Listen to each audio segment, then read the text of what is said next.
আমরা নিজেরা মুসলিম, মুসলিম ঘরে জন্মেছি, মুসলমান ঘরে বড় হয়েছি।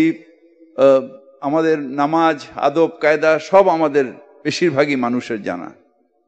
কিন্তু যারা দুর্ভাগ্য নিয়ে জন্মেছে, যারা ইসলাম নিয়ে জন্মায়নি, যারা দুর্ভাগ্য নিয়ে জন্মেছে, যারা ইসলাম নিয়ে জন্মায়নি।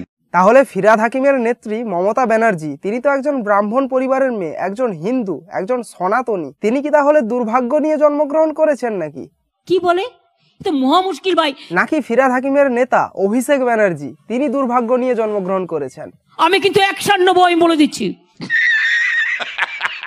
একদিকে শাসক দলের নেতা, অপরদিকে আবার কলকাতার মেয়র ফিরহাদ হাকিম, তিনি কি বলছেন? বলছেন যে যারা নাকি মুসলিম পরিবারে জন্মগ্রহণ করেনি, যারা নাকি ইসলাম ধর্ম নিয়ে জন্মগ্রহণ করেনি, তারা নাকি দুর্ভাগ্য নিয়ে জন্মগ্রহণ করেছে। কিন্তু যারা দুর্ভাগ্য নিয়ে জন্মেছে, যারা ইসলাম নিয়ে জন্মায়নি। ফিরহাদ হাকিমের নেত্রী মমতা ব্যানার্জি, তিনি ফিরহাদ হাকিমকে কলকাতা পৌরসভার সর্বোচ্চ পদ, কলকাতা পৌরসভার মেয়রের আসনে বসিয়েছিলেন। আর এত বড় একটা আসনে, এত বড় একটা পদে থাকা সত্ত্বেও ফিরহাদ হাকিম নাকি এই ধরনের কথাবার্তা বলছেন। যারা দুর্ভাগ্য নিয়ে জন্মেছে, যারা ইসলাম নিয়ে জন্মায়নি। ফিরহাদ হাকিমের এই ধরনের কথাবার্তা সোশ্যাল মিডিয়াতে এত ভাইরাল হওয়া সত্ত্বেও ফিরহাদ হাকিমের দলের প্রধান নেতা অভিষেক ব্যানার্জি কিংবা ওই একই দলের প্রধান নেত্রী মমতা ব্যানার্জি, এনাদের তরফ থেকে এখনো কোনো কমেন্ট ফিরহাদ হাকিমের ওই বক্তব্যকে কেন্দ্র করে এখনো সেই প্রকারের কোনো কমেন্ট আমরা দেখলাম না। তাহলে কি সত্যি সত্যি মমতা ব্যানার্জি কিংবা অভিষেক ব্যানার্জি এনারা মুসলিম পরিবারে জন্মগ্রহণ না করায়, ইসলাম ধর্ম নিয়ে জন্মগ্রহণ না করায়, এনারা কি তাহলে সত্যি সত্যি দুর্ভাগ্য নিয়ে জন্মগ্রহণ করেছেন নাকি? আমি কিন্তু 100 বলে দিচ্ছি।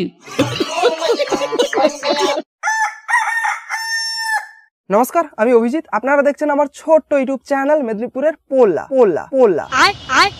তো আজকের ভিডিওটা দেখার পূর্বে আপনাদের কাছে আমার একটা বিশেষ অনুরোধ, যারা যারা আমার এই চ্যানেলের ভিডিওগুলো দেখেন তাদের মধ্যে মাত্র 4% মানুষ আমার চ্যানেলটাকে সাবস্ক্রাইব করে রেখেছে। একবার ডিপলি চিন্তা করতো, এটা কি মানা যায়? সিরিয়াসলি বলছি, এটা কিন্তু মানা যায় না। তাই যান আগে চ্যানেলটাকে অবশ্যই সাবস্ক্রাইব করুন। করে দিয়েছেন? তো চলুন এইবার ভিডিওটা শুরু করা যাক। সবার প্রথমে আসুন সবাই মিলে একসঙ্গে শুনে নেওয়া যাক আসলে ওই দিন ফিরহাদ হাকিম তার বক্তব্যে ঠিক কি বলেছিলেন। বিশেষ করে ইসলাম ধর্মাবলম্বী মানুষেরা, তারা যদি তেলাওয়াতের সাথে সাথে তার মানে এইটাকে যারা ইসলাম ধর্মাবলম্বী নয় তাদের মধ্যে ছড়াতে হবে। কারণ আমরা নিজেদের, আল্লাহ তাআলার রহমত আমাদের আছে, আমরা জন্মগতভাবে ইসলাম নিয়ে জন্মেছি এবং ইসলাম নিয়ে জন্মার মানে আমাদের রসুল আমাদের জান্নাতের পথ সুদৃঢ় করে দিয়েছে। যদি বড় কোনো অন্যায় না করি তাহলে ইসলাম নিয়ে জন্মানো মানে জান্নাতে পৌঁছে যাবে ইনশাআল্লাহ। কিন্তু যাদের সেই আল্লাহ সেই রহমত যাদের দেননি, তারা যদি তেলাওয়াত এবং কোরআন শরীফের মানে যদি বুঝতে পারেন এবং একজনকেও যদি আমরা ঈমান দিতে পারি, তাহলে আমাদের জান্নাতের পথ একেবারে সুদৃঢ় হয়ে যাবে। এইবার বলি, ফিরহাদ হাকিমের এতগুলো কথাকে যদি একটু ছোট্ট করে বলা যায়, তাহলে তিনি যেটা বলতে চাইছেন সেটা হচ্ছে যে যারা নাকি ইসলাম ধর্ম নিয়ে জন্মগ্রহণ করেছে, যারা ইসলাম ধর্মকে ফলো করে, তাদের জন্য নাকি অলরেডি জান্নাতের পথ অর্থাৎ স্বর্গের পথ খোলা রয়েছে। এবং সেই সঙ্গে ফিরহাদ হাকিম এও বললেন যে বা যারা কমপক্ষে একজনকে অন্য ধর্মের থেকে তাদের নিজেদের ধর্মে রূপান্তরিত করতে পারবে, তাদের জন্য নাকি জান্নাতের পথ অর্থাৎ স্বর্গের পথটা আরো সুদৃঢ় হবে। যদি আমরা ঈমান দিতে পারি তাহলে আমাদের জান্নাতের পথ একেবারে সুদৃঢ় হয়ে যাবে। মস্ত জোক মারার, ইয়া হাস রে আলকাট হাস।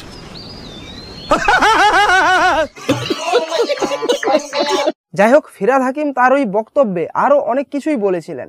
তো আর কি ঠিক বলেছিলেন তিনি, সেটা চলো একটু শুনে নেওয়া যাক।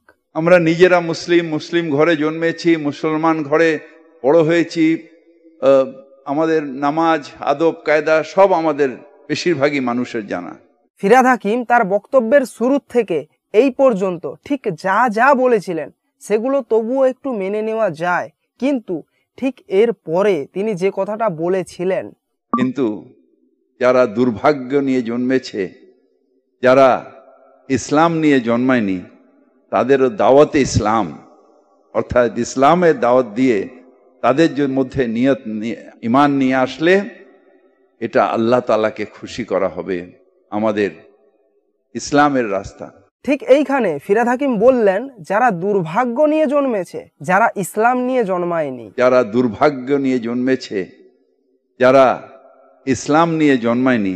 অর্থাৎ ফিরহাদ হাকিম তার এই বক্তব্যে যেটা বলতে চাইছেন, যারা ইসলাম ধর্ম নিয়ে জন্মেছে, যারা মুসলমান ঘরে জন্মেছে, তারা সৌভাগ্য নিয়ে জন্মগ্রহণ করেছে, তারা নাকি সৌভাগ্যবান। তাহলে যারা অন্যান্য ধর্মে জন্মগ্রহণ করেছে তাহলে কি তারা দুর্ভাগ্যবান? যারা দুর্ভাগ্য নিয়ে জন্মেছে, যারা ইসলাম নিয়ে জন্মায়নি। मस्त जोक मारा रे, ये हंस रे हलकट हंस। ফিরহাদ হাকিমের কথা মতো যদি সত্যি তাই হয়, তাহলে ফিরহাদ হাকিমের নেতা অভিষেক ব্যানার্জি কিংবা ফিরহাদ হাকিমের নেত্রী মমতা ব্যানার্জি, তারা তো আর মুসলমান ঘরে জন্মায়নি, তারা তো আর ইসলাম ধর্ম নিয়ে জন্মগ্রহণ করেনি। তাহলে কি তারা দুর্ভাগ্য নিয়ে জন্মেছেন, নাকি তাদের স্বর্গে ঠাঁই হবে না? আমি কিন্তু 199 বলে দিচ্ছি। আচ্ছা, এইবার আমি আপনাদেরকে যে ভিডিও ক্লিপটা দেখাতে চলেছি, সেই ভিডিও ক্লিপটা দেখার পর আপনারা কিন্তু একটু চমকে যাবেন।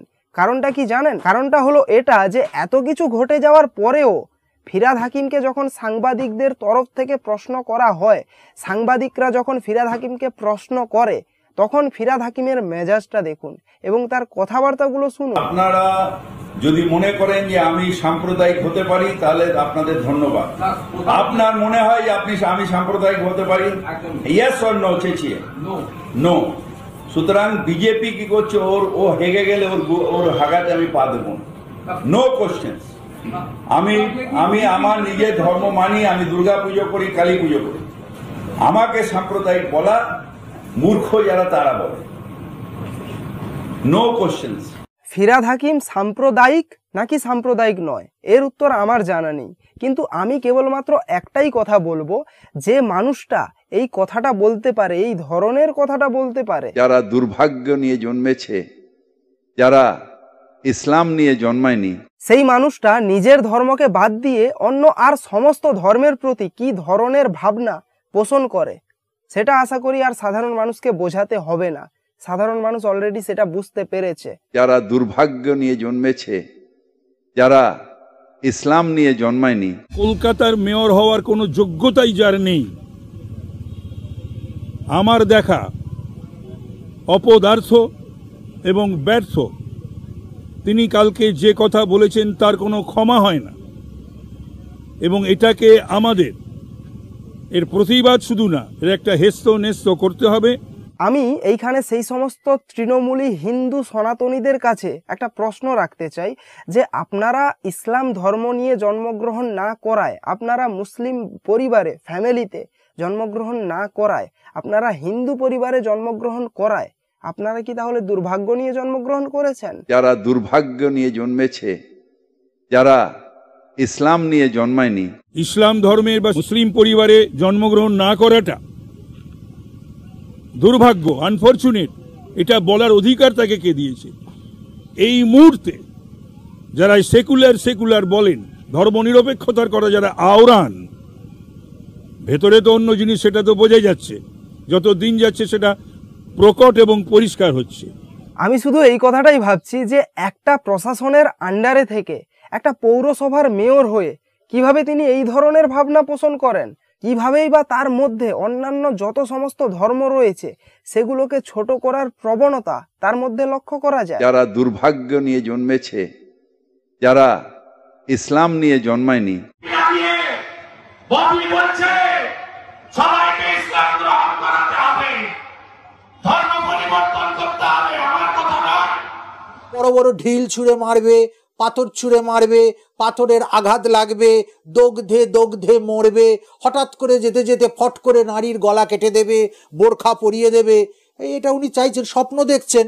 আর ওনার যিনি নেত্রী, এইসব স্বপ্ন তিনি দেখাচ্ছেন। শক্তিশালী মনে হয়, যখন সবাই টুপি পরে এখানে বসে আছেন, হাজার হাজার মানুষ বসে আছে, তখন মনে হয় ইসলামের ঐক্য একটা জায়গায় আছে যেখানে আমাদের কেউ কোনোদিন দাবাতে পারবে না।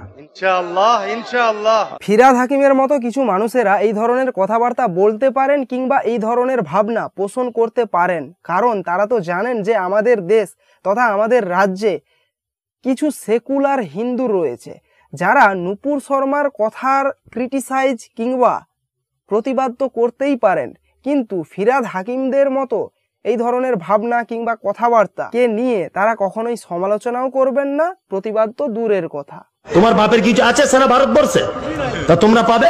সারা ভারতবর্ষ তো মুসলমানদের, সারা ভারতবর্ষ তো মুসলমানদের। আরে হ্যাঁ ভাই, আমরা তো এই ভারতবর্ষ তথা বাংলাতে ভাড়া নিয়ে থাকি।